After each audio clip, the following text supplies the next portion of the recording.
Staying neutral. The US has long maintained that it is neutral when it comes to territorial disputes. The US Secretary of State reiterated this stance in January. Let me emphasize again, the United States does not take sides on the sovereignty questions underlying the territorial disputes.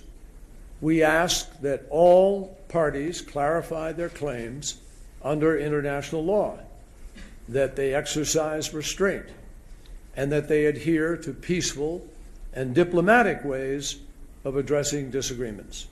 But as part of Washington's pivot to Asia, the US has reinvigorated a security alliance with the Philippines and is helping it modernize its navy.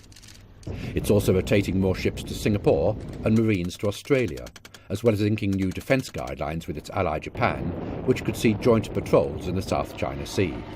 In December 2014, the US State Department issued a 26-page memorandum concluding that unless China revised its claim, it's not in accordance with the law of the sea. Senior American officials have claimed that the US will strive to uphold the rule of law in the South China Sea. And this April, the US also urged ASEAN unity on the ruling. So how is China responding?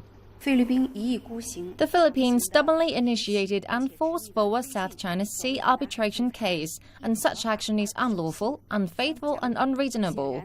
It is interesting that the US cannot stop talking about the arbitration case and UNCLOS.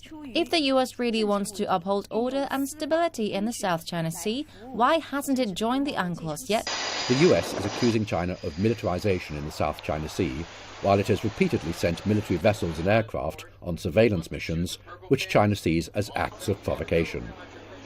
Beijing hopes Washington will honour its commitment of not taking sides on the South China Sea issue. The arbitration case could perhaps be a good place for the US to start.